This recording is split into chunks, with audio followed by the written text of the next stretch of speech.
Muy bien, muy bien. Les damos la más cordial bienvenida al seminario sobre la infancia, salud mental y neurodesarrollo temprano. Aproximaciones desde el modelo de apego y complejidad infantil. Agradecemos su presencia y les invitamos a seguirnos en Instagram y Facebook para estar al tanto de los próximos seminarios. La docente, la tremenda docente que impartirá el seminario es Carolina Méndez González. Ella es psicóloga, ¿cierto? Magíster en psicología educacional, diplomada en apego y aprendizaje socioemocional, trauma complejo y modelo AMAR. Cuenta con más de 10 años de experiencia en el trabajo con primeras infancias, realizando intervenciones y asesorías a equipos educativos y familias, y actualmente se encuentra desempeñando el cargo de coordinadora técnica regional del Departamento Educativo de la Fundación Integra de la región de Ñuble. Y aparte también sequísima y muy buena onda. ¿Sí? Así que con la presentación hecha, ¿cierto? Y el agradecimiento y la bienvenida a ustedes, le dejo, profesora, toda suya la sesión. Muchas gracias, Rodrigo. Gracias por la presentación. Hoy muy emocionada y contenta de tener tanta convocatoria. Creo que es el primer seminario en donde tenemos tanta convocatoria en la que yo participo. Así que muy contenta de tenerlos a todos aquí, de distintos lugares. Como decía Rodrigo, estamos uniendo distintos lugares en este espacio. Así que muy contenta de que podamos compartir esta hora, ya 50 minutos de aprendizaje. Así que voy a partir compartiendo pantalla para que podamos comenzar. Ya ustedes me dicen ahí si se ve bien, cómo va. Ya, ¿se ve? ¿Me levantan la manito? ¿Me hacen alguna seña? Sí, perfecto, muchas gracias. Ya, bueno, veía por ahí algunas caritas conocidas también, así que contenta de que estén aquí también en este espacio, aquellos que se pudieron conectar. Bueno, el seminario de hoy, esto que preparé para ustedes, tiene que ver con infancia. Vamos a hacer un recorrido por elementos de salud mental. En Chile principalmente, tenemos gente de Colombia y de México, pero está situado en estudios chilenos. ¿Ya? Y neurodesarrollo. ¿Ya? Vamos a hacer un barrido un poquito de infancia temprana desde el modelo de apego y complejidad, en donde se sitúa también el postítulo de infancia que se sorteará la beca al final del seminario. Así que comenzamos. Bueno, lo primero que quiero mostrarles son algunos datos que hablan de cómo está o cómo podemos mirar hoy día cómo está la salud mental de niños pequeños, ya acá en Chile. Y que son datos realmente alarmantes porque hablan de que la salud mental hoy día nos debiese generar gran preocupación. Ya entre el 2 y el 6% de niños preescolares, ya si hablamos de preescolares estamos hablando de menos de 6 años, ya del mundo tienen problemas afectivos, pero en Chile alcanza el 20%. Y el 20 y el 30% tienen problemas conductuales a nivel mundial y nacional. ¿Ya? Es algo que podemos observar. Yo creo que muchas de las personas o aquellos que están hoy día conectados se pueden dar cuenta que hay, posterior a la pandemia, principalmente hubo una gran proliferación de dificultades en términos de convivencia, en términos conductuales, que han generado como mucho ruido posterior a eso.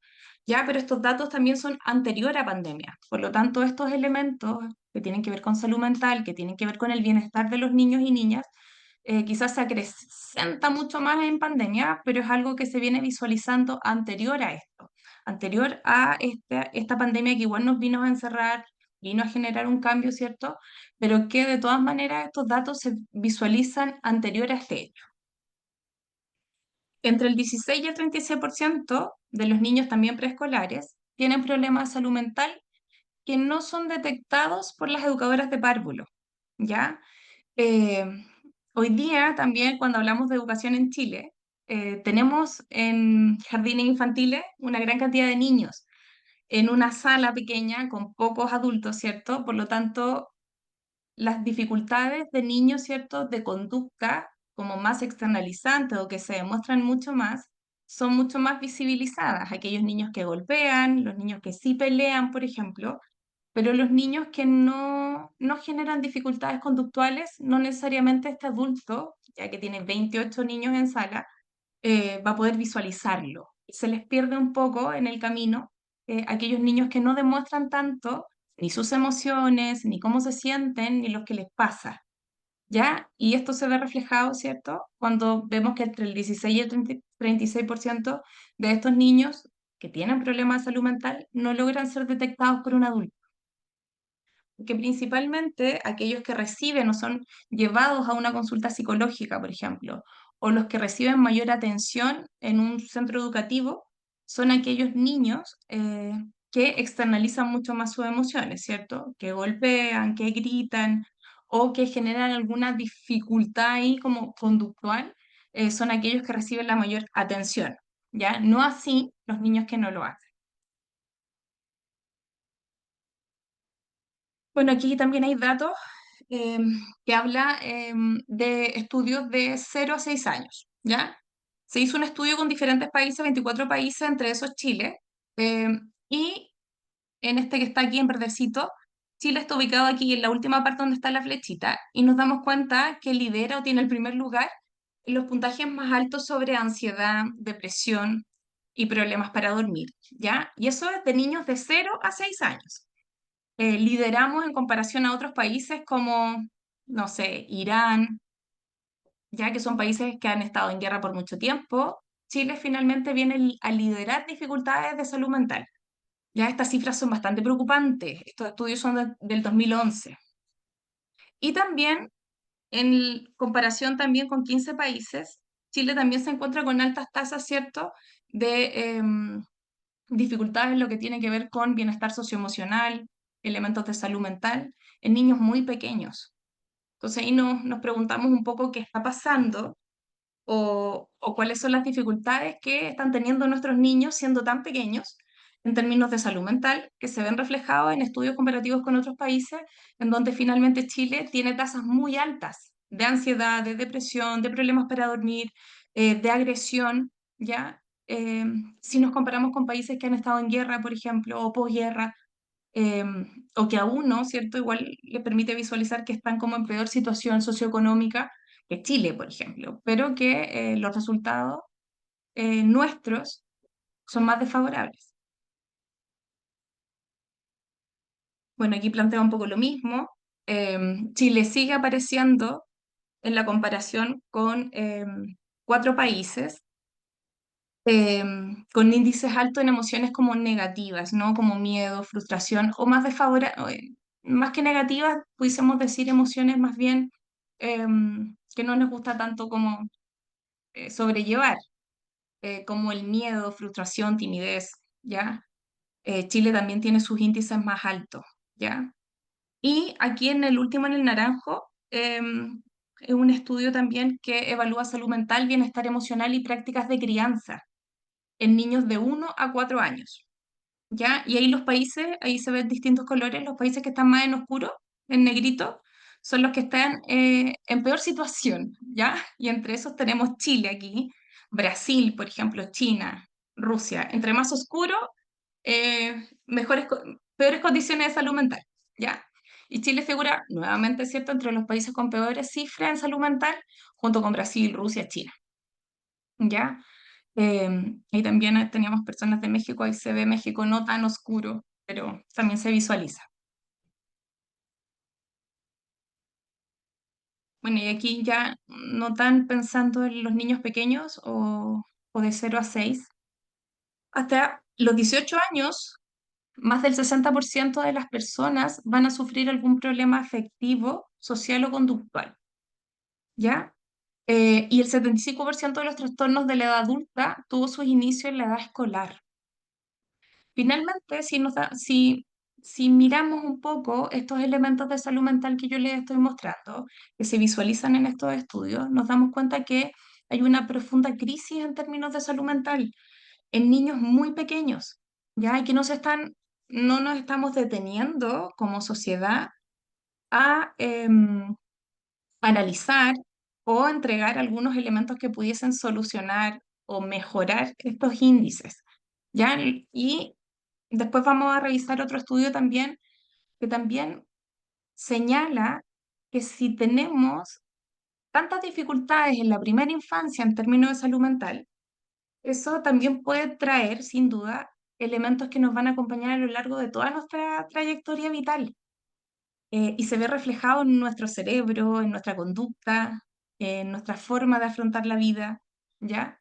Por lo tanto, todos estos trastornos en la vida adulta, ¿cierto? Se visualizan en la edad escolar, pero sin duda nos acompaña durante todo el tránsito.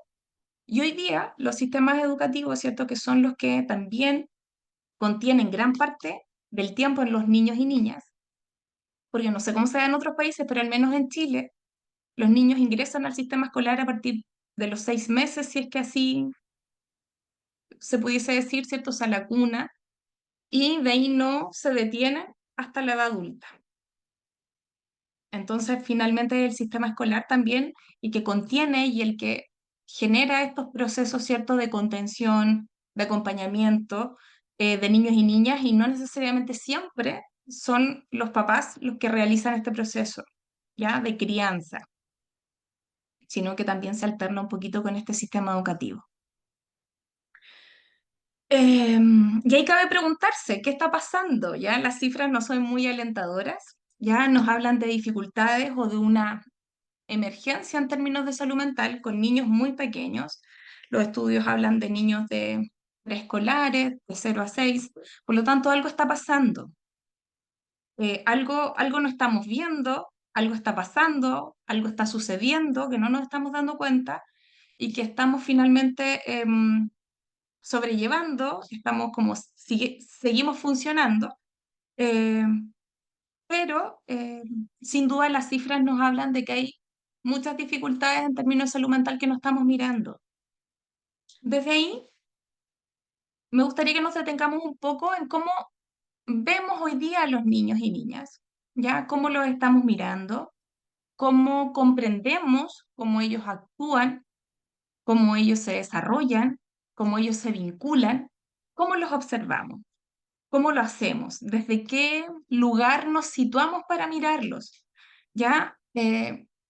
Porque dependiendo del lugar en que nosotros nos situemos para mirar a los niños, a nuestros hijos, a nuestros estudiantes, a nuestros pacientes, dependiendo de el lugar donde tú estés, es como tú vas a tratar ese niño o niña. Si te vas a situar desde que no se porta bien o desde que es un mimado, desde ese lugar lo vas a tratar, ¿ya? Por eso es muy importante hacernos esta pregunta. ¿Cómo vemos hoy día a nuestros niños, a los niños que nos rodean próximamente? ¿Cómo los estamos mirando?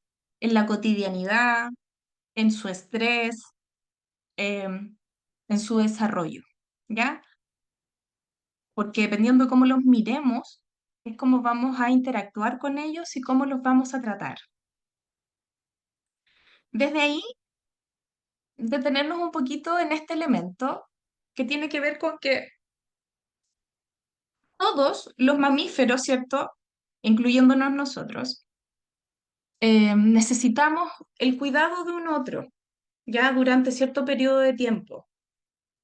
Sin embargo, nosotros como humanos, como especie, somos uno de los como más susceptibles, diría yo, porque si nace un mamífero, caballo, sea una vaca, nace, ¿cierto? La madre da a luz a esta cría y esa cría en poco tiempo, ¿cierto? A un par de horas, ya va a estar caminando, se va a estar desplazando, quizás va a poder él solo buscar alimento. No así nosotros como humanos, ¿cierto?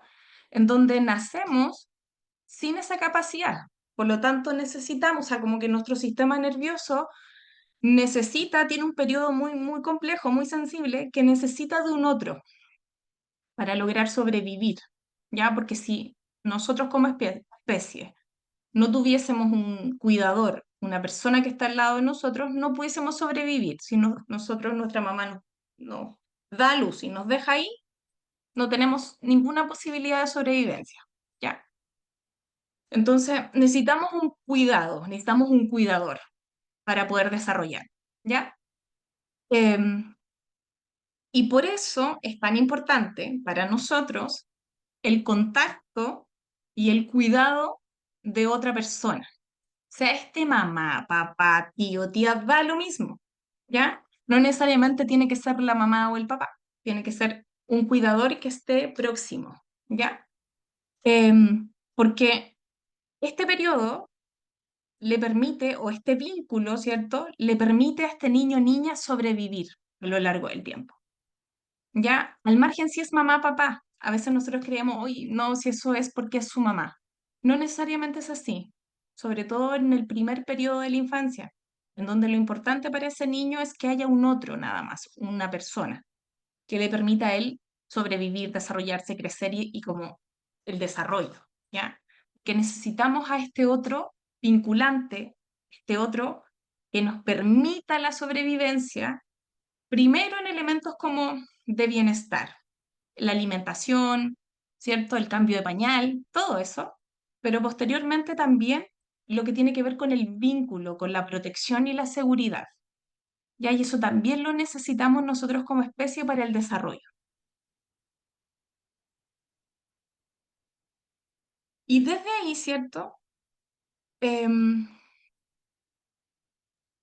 Podemos decir que para los humanos, para nosotros, para nuestros niños, la presencia es fundamental. Ya en algún momento recuerdo haber escuchado hace algún tiempo y todavía de repente se dice, ¿no? Que no importa el tiempo que pasemos con nuestros hijos o con nuestros niños, aquellos que son mamá, papá, que lo que importa es la calidad, no la cantidad, ¿ya? Yo creo que ese dicho es más bien un consuelo para nosotros los adultos, ¿ya? Para que nos sintamos menos culpables del trabajo, para que nosotros nos podamos sentir mejor. Porque finalmente no está pensado en los niños, no es para ellos. Porque si pensamos en lo que un niño o niña necesita, no necesita calidad, necesita cantidad, necesita presencia, continuidad, ¿ya? La presencia es fundamental en un niño, en un bebé, en un niño, niña, bebé, ¿ya? Bebé, luego infante, todo hacia allá, la presencia es importante. ¿Por qué? Porque como especie logramos evolucionar a lo largo del tiempo por muchos años como cazadores-recolectores, ¿ya? Vivimos muchos años de nuestra trayectoria vital como cazadores-recolectores, por lo tanto, nosotros como especie nos dedicábamos a criar en comunidad. Los niños no vivían solos ni eran dejados en otro lugar para ser cuidados. Em, la educación era familiar,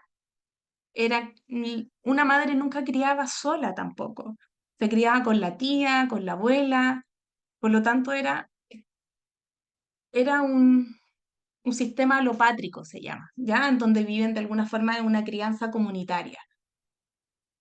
Y nuestro cerebro está programado para eso, porque muchos años nos desarrollamos como especie gracias a eso.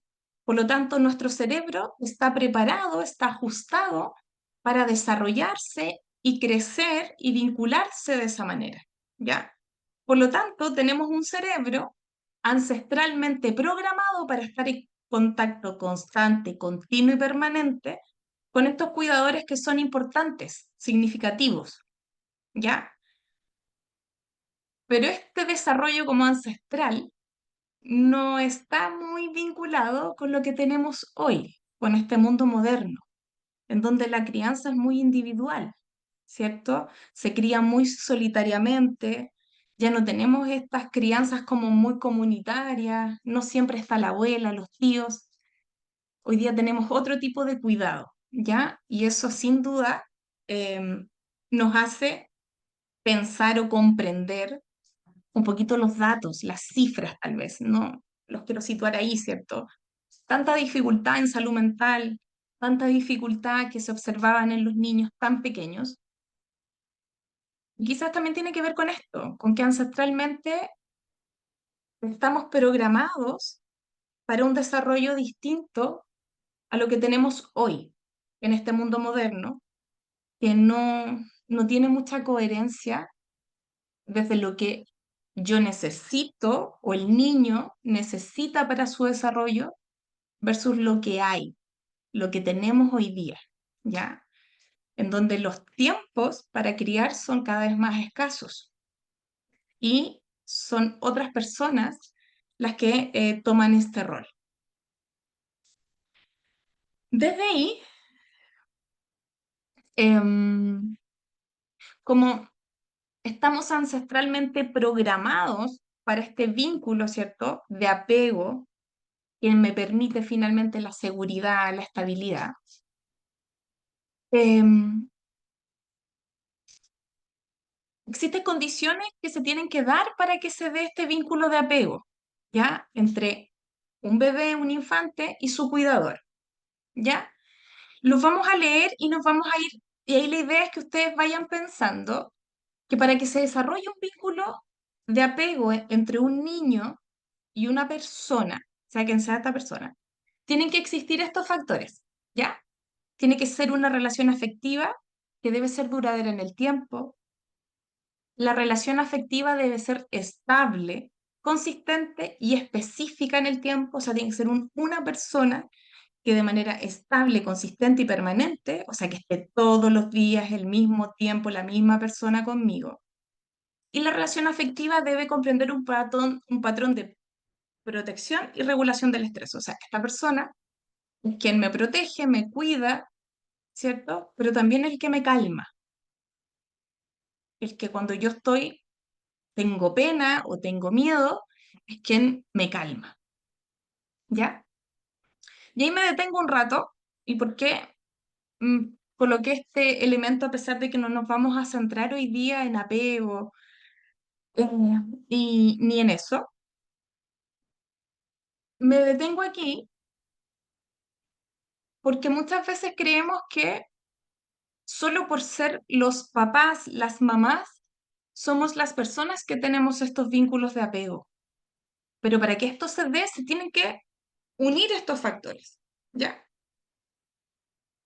Y ahí yo me pregunto, ¿quiénes hoy día mantienen esta relación en el tiempo con los niños y niñas? De manera estable, consistente y permanente, predecible, ¿ya? Muchas veces no son los papás, muchas veces es la tía del jardín infantil, muchas veces es un profesor, muchas veces es la abuela, muchas veces es la tía, la nana, un cuidador. Es esa la persona que tiene el vínculo estable, específico y permanente, ¿ya? Y el que finalmente desarrolla este patrón de apego y de seguridad.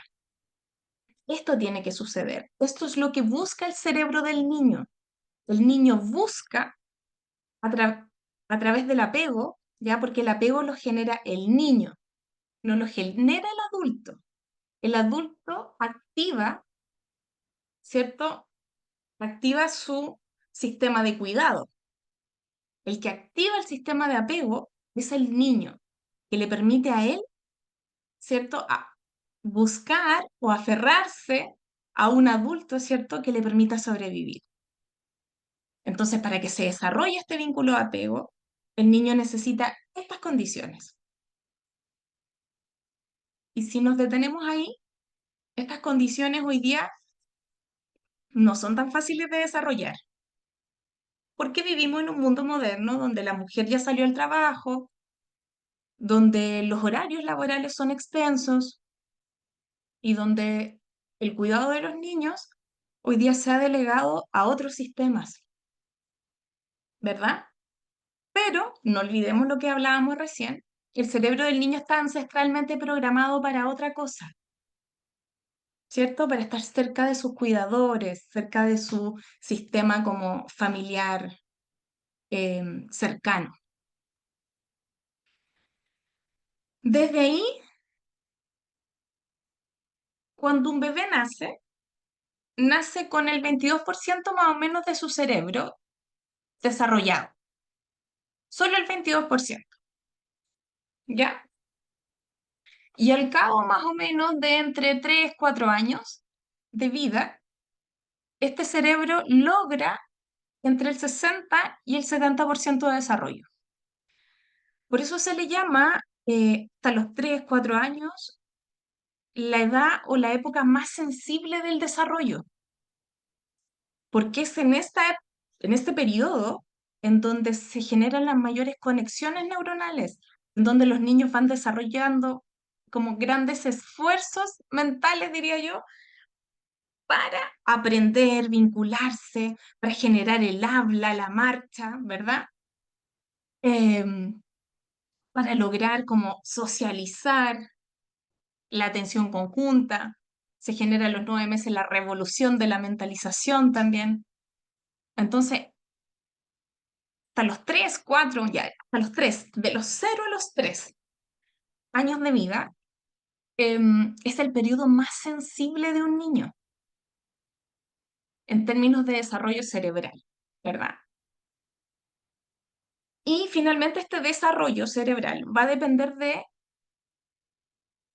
quién lo cuida, ¿cierto? En qué contexto nace, en qué casa, en qué contexto como social, sociocultural, pero también de quién lo cuida, de quién está con él de manera estable, consistente y permanente. De eso va a depender este 70% posterior, ¿ya? De cómo es este cuidador, de cómo esta persona, ¿cierto? Calma, regula, contiene, atiende, responde. Y aquí me detengo también porque hay un estudio que plantea que se hizo un estudio con jardines infantiles Junji, ¿ya? El 2012, 2014 creo,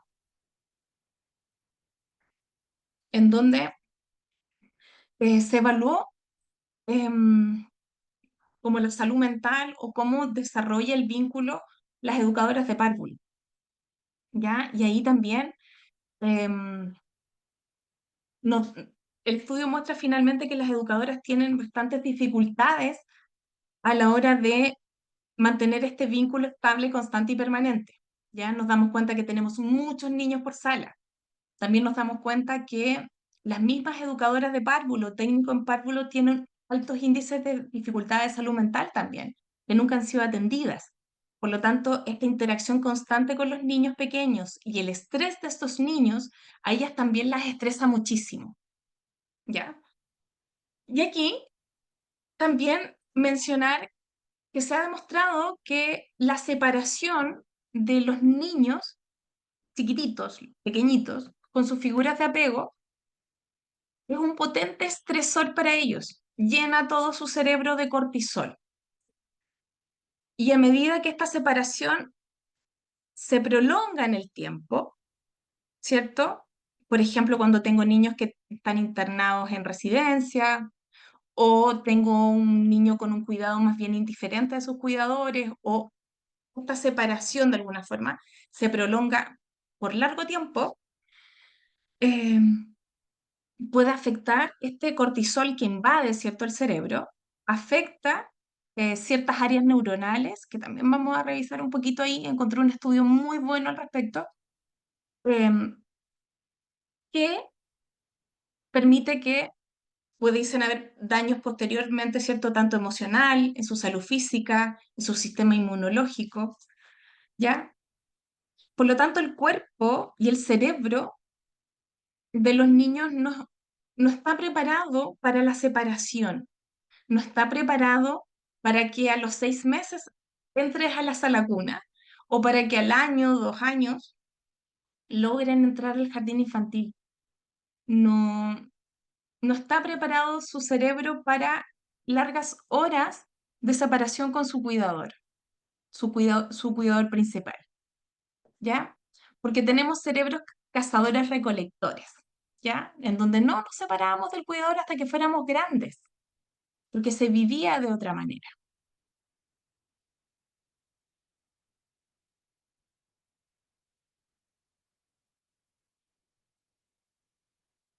Aquí quiero también detenerme, Bueno, lo anterior explica quizás un poco, o mi idea es que podamos comprender por qué tenemos los índices de salud mental que tenemos, eh, y por qué los niños quizás se comportan de la manera en que lo hacen, ¿no? Porque a veces vemos algunas conductas que reprochamos muchísimo en niños pequeños, pataletas, dificultades, ¿cierto? Y que cuando las miramos como desde la mirada del adulto, las cuestionamos y no necesariamente comprendemos, ¿ya? Entonces, lo que intento que hoy día reflexionemos un poco y que tengamos una mirada mucho más comprensiva de lo difícil que está siendo ser niño hoy.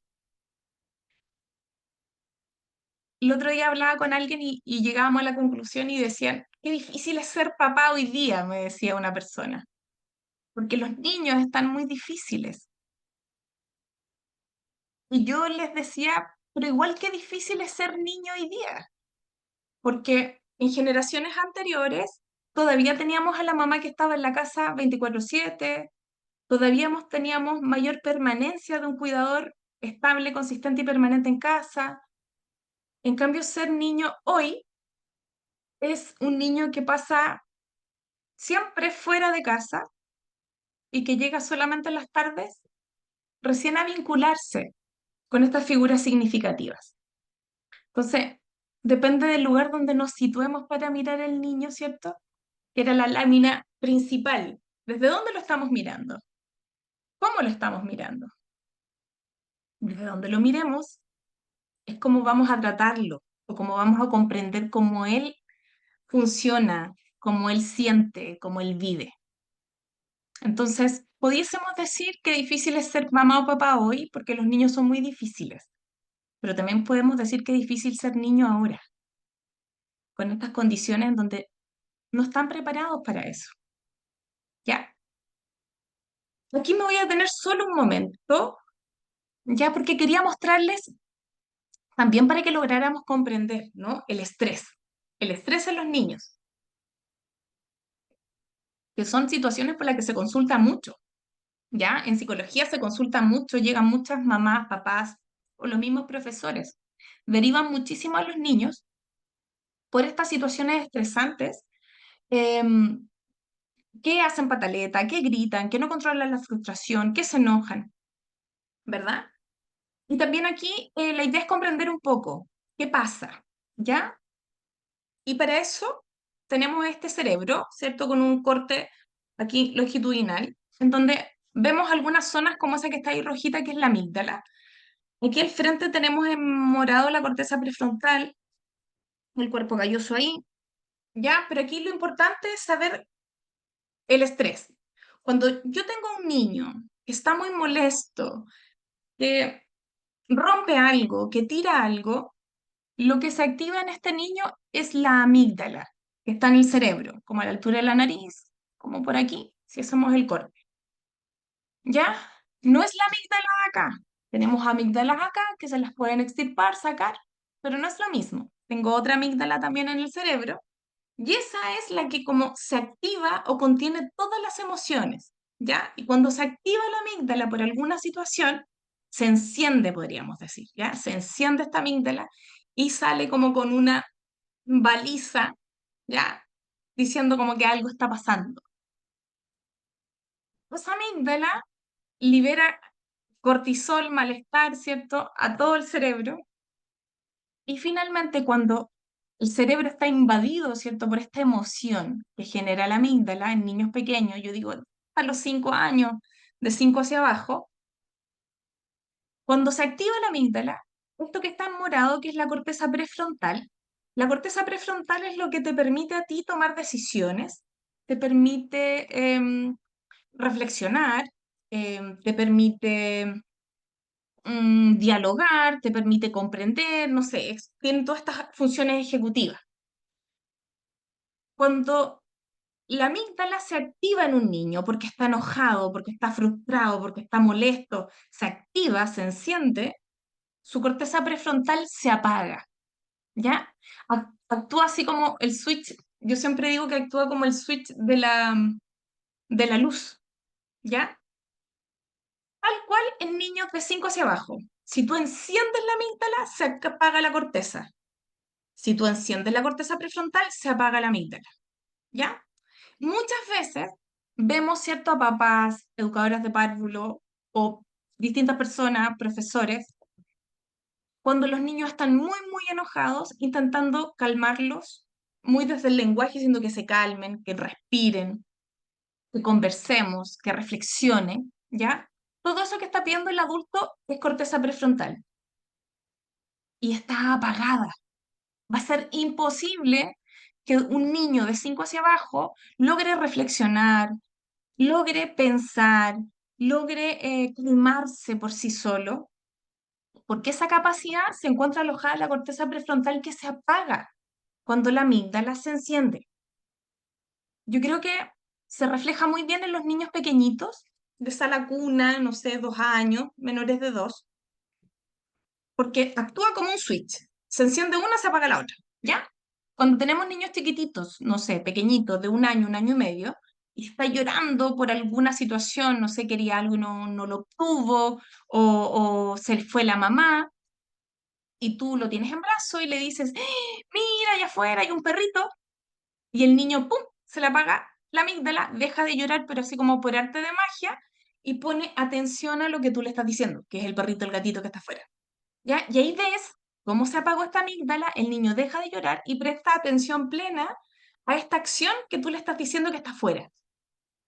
Ahí actúa y se ve reflejado, pero muy claramente este switch que les digo yo, en donde uno se aprende y uno se apaga. Esto funciona así de switch, ¿no? Que se enciende y se apaga, más o menos hasta los 5. De los 6 años en adelante, yo ya logro tener ambas encendidas o ambas apagadas. Por lo que nosotros como adultos podemos estar muy, muy enojados con una persona, pero así todo la puedo saludar, ¿cierto? Puedo conversar con esa persona y activo toda mi corteza prefrontal para tratar de ser amable, a pesar de que esa persona a mí no me agrade, ¿verdad? ¿Por qué? Porque tengo la conexión de ambas zonas del cerebro. A lo largo del tiempo se ha logrado, ¿cierto?, que se conecten ambas zonas a través del desarrollo neuronal.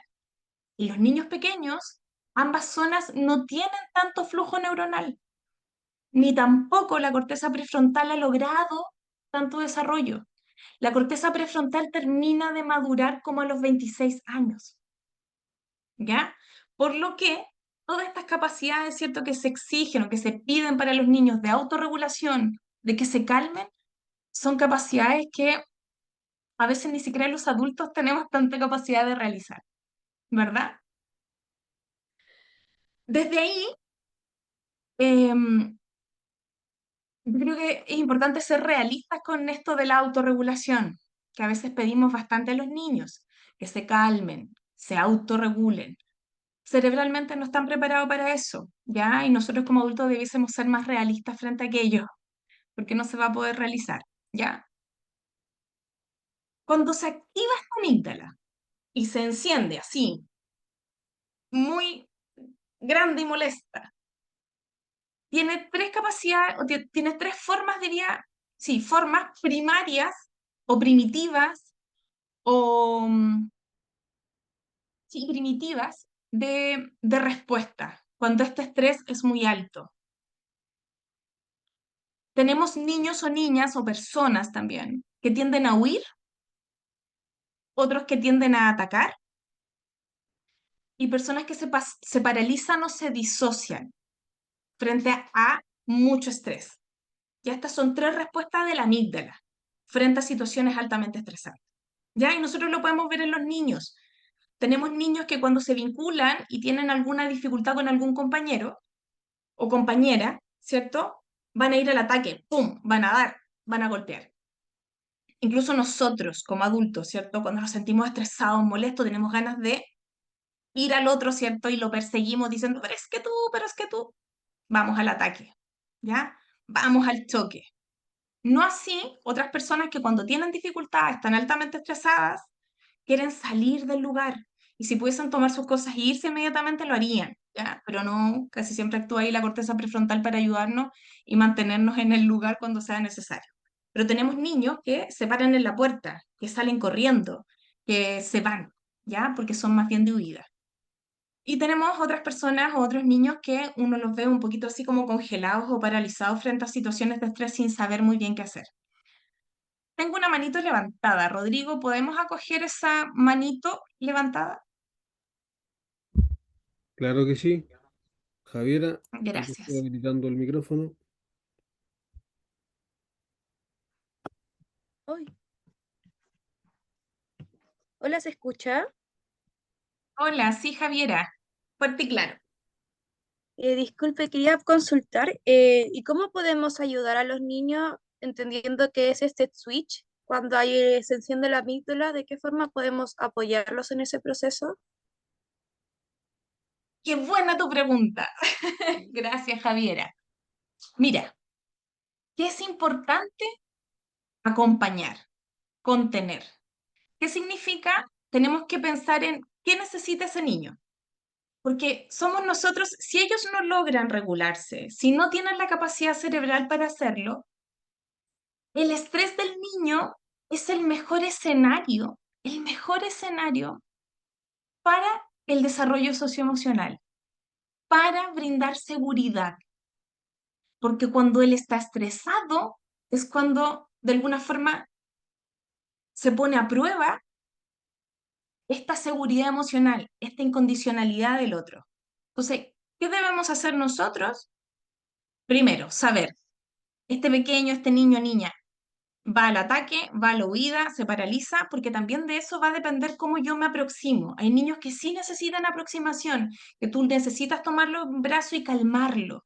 Finalmente lo que necesita un niño, que tú le ayudes a transitar esa emoción, a que se calme, a que esté tranquilo, que aquí estoy y yo te ayudo, no te voy a dejar solo, voy a estar contigo. No importa lo que hagas, no importa lo que pase, yo estoy aquí y te voy a ayudar, no sé cómo tal vez, quizá no lo voy a tener tan claro al principio, cómo ayudarte, pero aquí estoy, ¿ya? Entonces hay niños que sí necesitan la proximidad, sí necesitan que tú lo tomes en brazos, sí necesitan que tú lo acompañes. Hay otros que no. Hay niños que no les gusta que uno los toque, pero simplemente, ¿qué necesita un niño? Necesita que haya un adulto en calma, ¿ya? No un adulto, a ver, el estrés de los niños no podemos desconocer, estresa muchísimo al adulto, a cualquier adulto estresa. Por lo tanto, no vamos a desconocer que el estrés del niño estresa muchísimo a cualquier adulto que esté ahí, ¿ya? Pero si nosotros vamos a contener, vamos a acompañar, tiene que ser en absoluta calma, en absoluta tranquilidad. Y para eso quizás muchas veces quienes debemos desplegar todas las estrategias que sabemos de autorregulación somos nosotros, ¿verdad? Porque finalmente somos nosotros los que tenemos que estar en calma a la hora de acompañar y transitar esta emoción en los niños y niñas. Rodrigo, no sé si podemos contestar todas las preguntas. Co- Como usted desee, profesora. ¿Abrimos el paso de inmediato a las preguntas? Eh, veamos cuánto nos queda, espérame un poco. Ya. Eh, sí, pero podemos adelantarnos si ya no nos queda tanto. Sí, demos paso a las preguntas, si hay preguntas ahora, y de ahí ya vamos cerrando en honor al tiempo, vamos a ir acotando un poquito. Pero comencemos. Tamara, estabas tú primero con la manito levantada.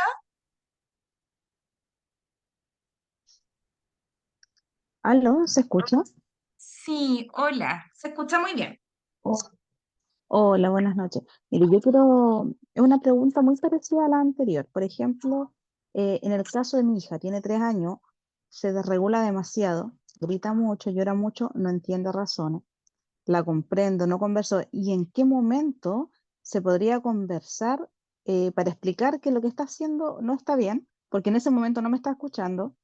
Y si no lo hago en ese momento, o sea, nunca va a entender que quizás lo que está haciendo no se debería. Entonces, ¿se debería dejar pasar el tiempo?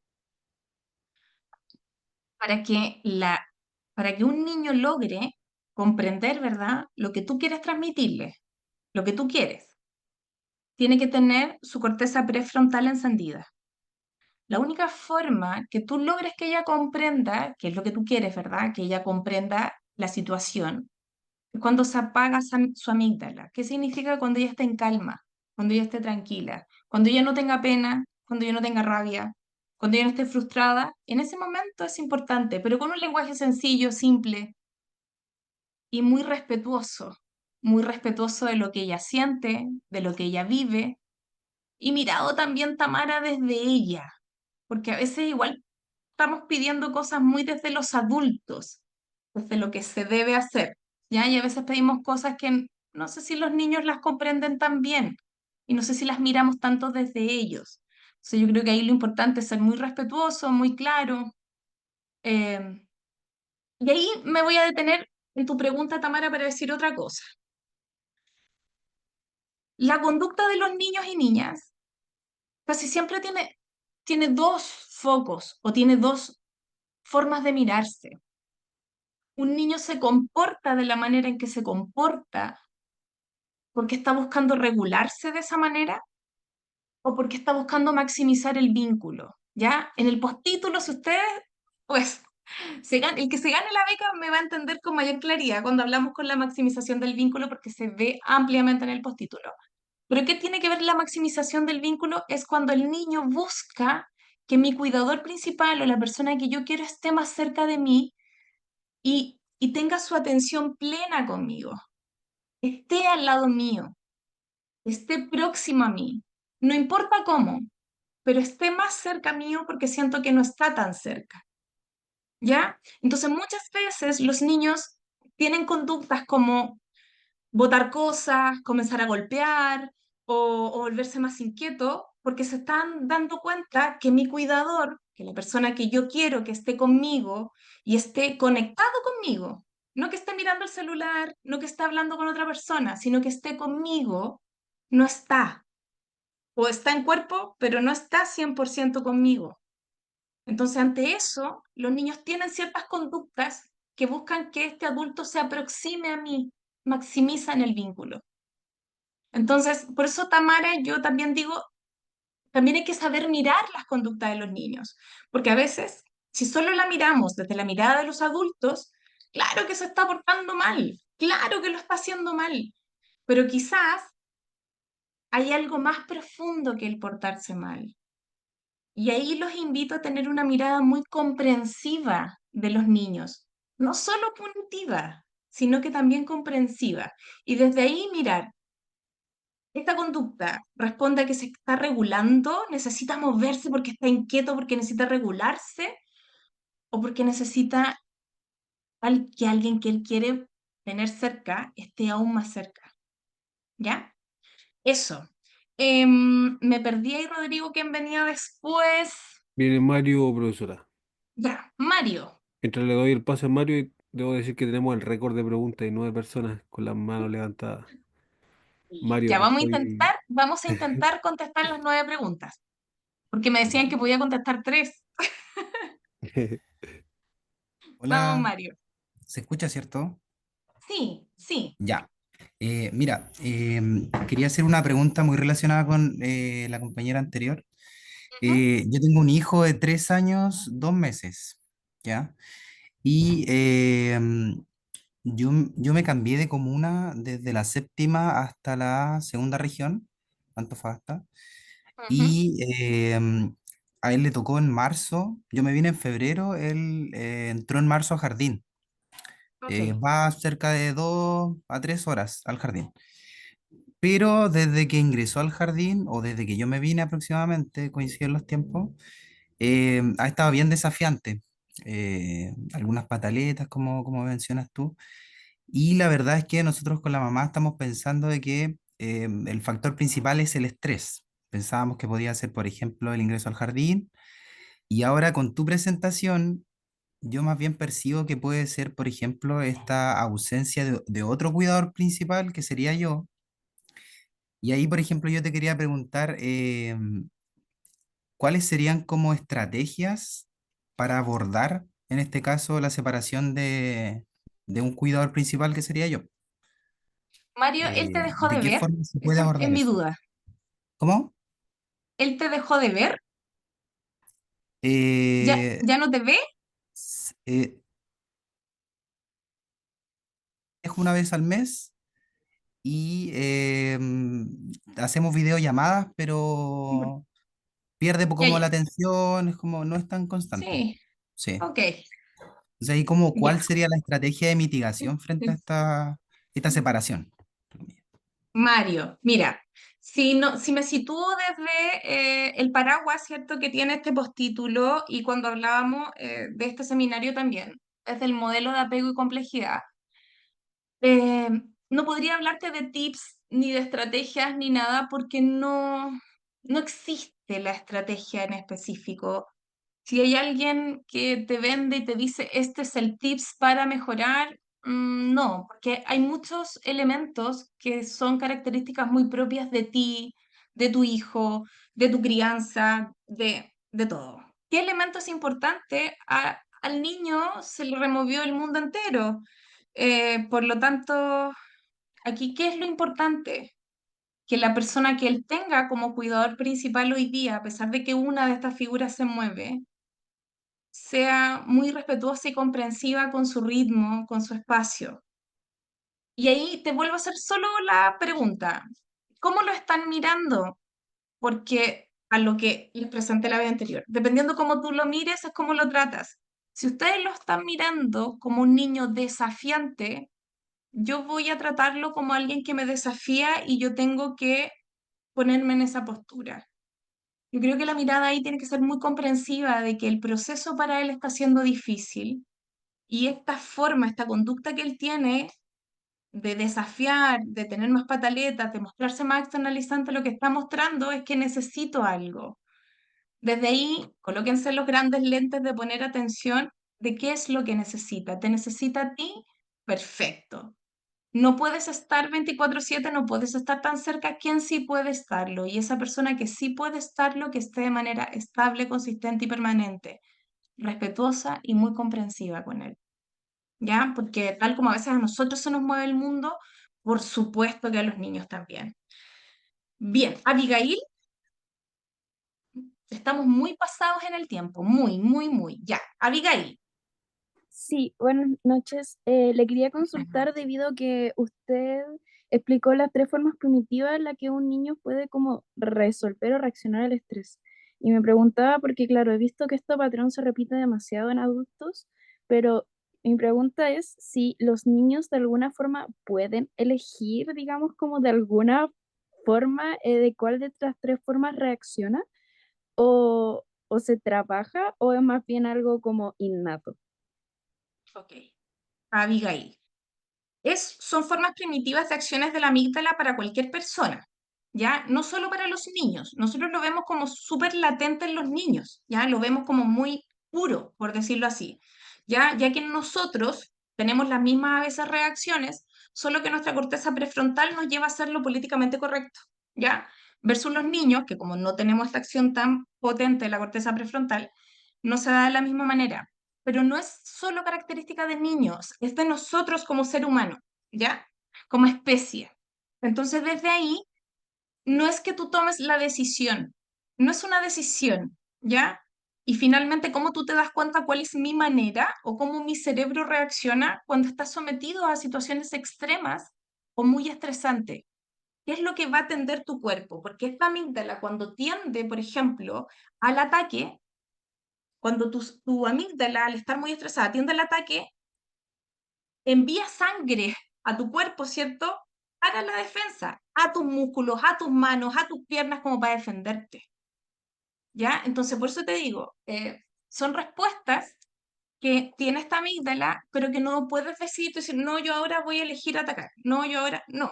Por supuesto se adecúan, ¿verdad? Por supuesto, si en algún momento tú vas en la calle, vas de noche, te encuentras con alguien al frente, empiezas a tomar decisiones, me cambio todo y después corro, por supuesto, tiene que ver como con defensa, ¿ya? Y ahí actúa mucho la corteza prefrontal también en los adultos.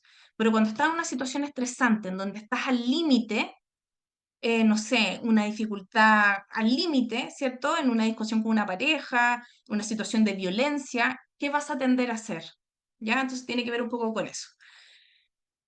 Eh, María Marí.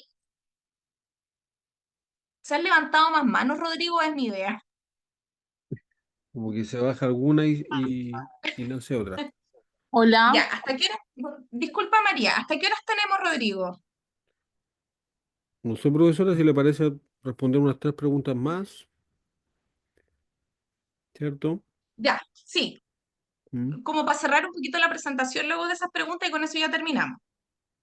Genial. Ya, María, ahora sí.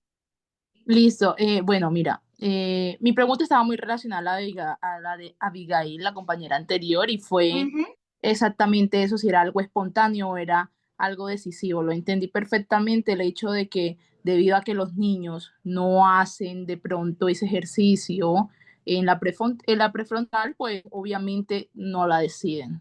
Literal, sale algo ujú, más espontáneo. Eh, sí. Como psicóloga muchas veces de familia, de pronto haciendo un poquito de aporte a muchas de las cosas que han preguntado los otros compañeros sobre la estrategia y sobre qué se puede hacer o los casos de los niños de 3 años, es agacharnos. O sea, literal, no sé si la palabra, soy colombiana, entonces es ponernos a la No, sí está estatura de bien, ellos. agacharnos, tal cual. Sí, agacharnos a la estatura de ellos. O sea, ya yo pasé por o sea, por la maternidad, ni siquiera como profesional lo aprendí en la maternidad. Y fue estar en un centro comercial con un niño haciéndome una pataleta por llamar la atención. Literal, estaba que quería que su papá y yo le dedicáramos el tiempo solo a él. No compráramos ropa, no compráramos nada, solo a él y sus necesidades.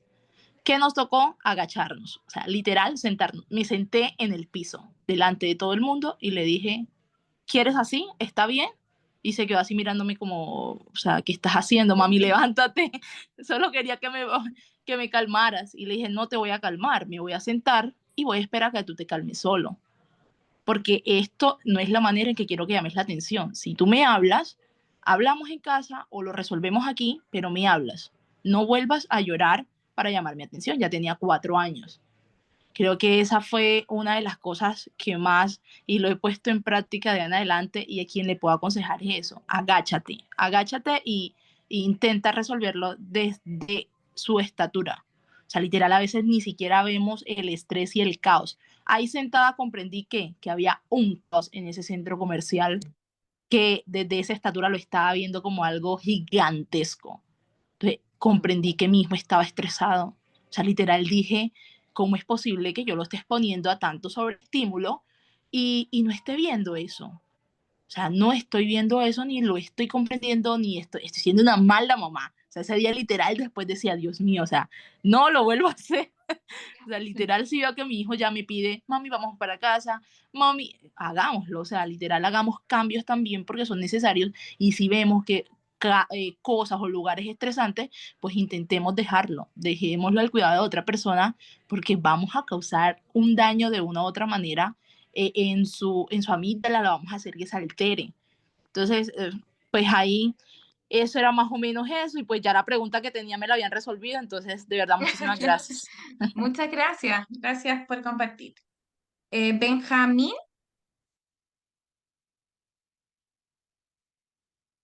Ahí le dediqué el micrófono a Benjamín.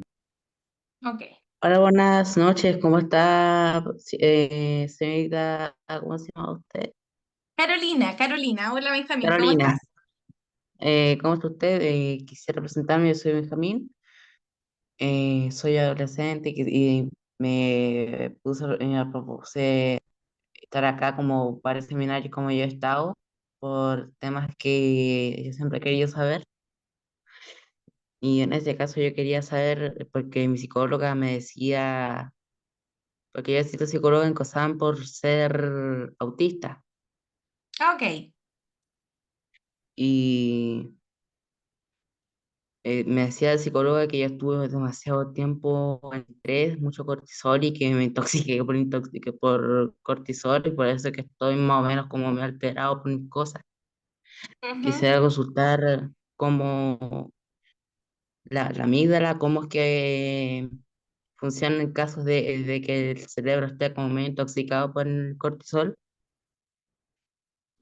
Mira Benjamín, el cortisol invade nuestro, y más que una intoxicación finalmente, lo que empieza a pasar es que nuestro cerebro está como un poco invadido por este cortisol. Y finalmente, el cortisol no es algo malo. El cortisol nos permite levantarnos en la mañana. Cuando suena la alarma, por ejemplo, para levantarte, se activa el cortisol, ¿ya? Porque es algo no tan placentero y nos permite levantarnos, despertar, poder movernos, ducharnos, ir a trabajar o ir al colegio. El cortisol no es un elemento malo. Lo que empieza a pasar, Benjamín, es que a eso de las 2 de la tarde, lo natural es que el cortisol comience a bajar en nuestro cerebro. Tiene como una curva en donde despertamos en la mañana, el cortisol sube, ¿cierto? Llega a un pic en algún momento y este cortisol comienza a bajar en la tarde. Ya para eso de las 6 de la 3, 4, 5, 6 de la tarde, ya el cortisol debiese estar muy bajito. Si eso no sucede y el cortisol está más bien medio alto, pudiésemos decir que estamos como constantemente estresados o nuestro cerebro se invade un poquito con este estrés o este cortisol no logra su curva normal de descenso.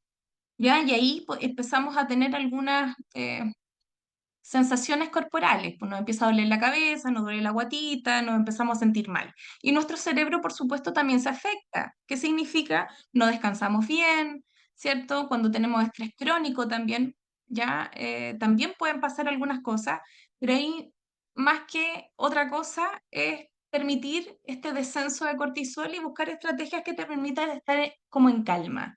Ya cosas que te gusten hacer, que te gusten distraerte, algunos hobbies, y empezar a intentar, porque finalmente no es que el cortisol sea algo malo para nosotros, no es malo, nos permite el funcionamiento, nos permite despertar, y que tú tengas cortisol en tu cerebro es bueno, porque te ha permitido hacer cosas, ¿ya?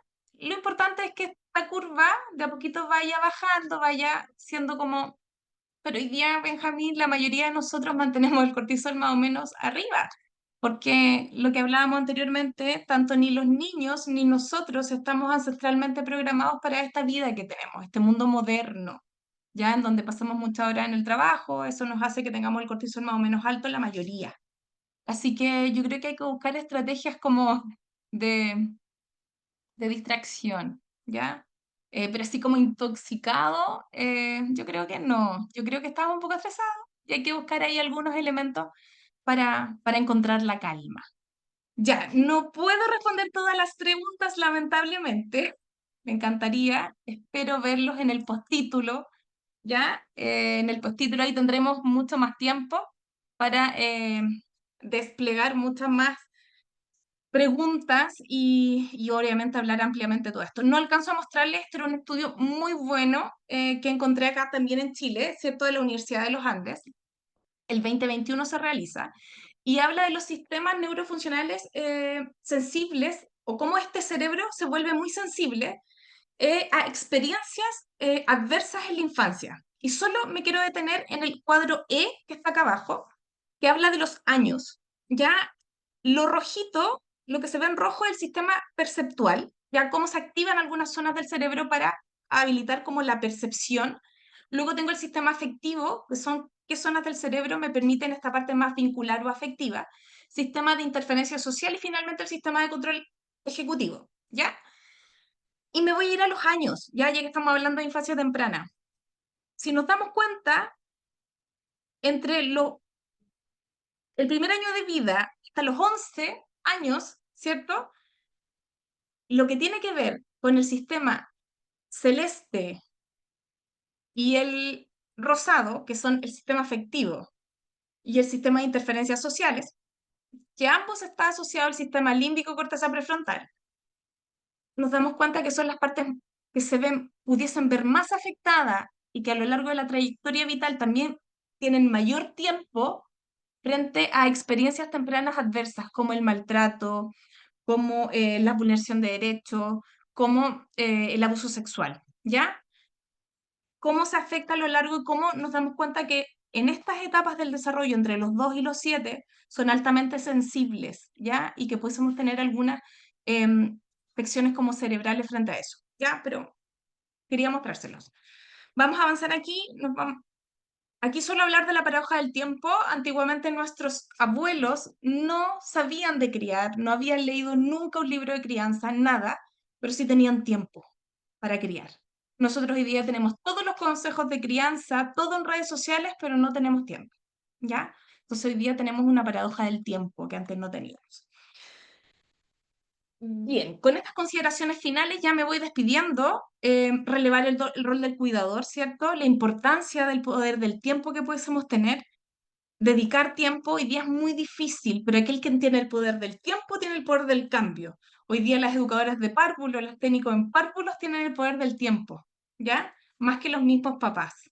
Espacio vincular de genuino respeto es lo que debiésemos generar siempre con los niños y niñas, un espacio de vínculo, de respeto, de mirarlos desde sus propios lentes, quitarnos la mirada de adulto y empezar a entregar esa mirada y ceder un poquito la mirada hacia lo que ellos necesitan, desde una mirada comprensiva, ¿ya?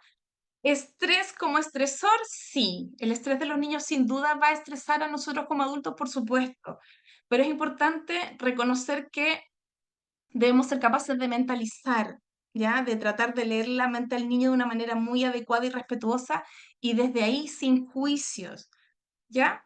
Y reconocer que el nivel de estrés de los adultos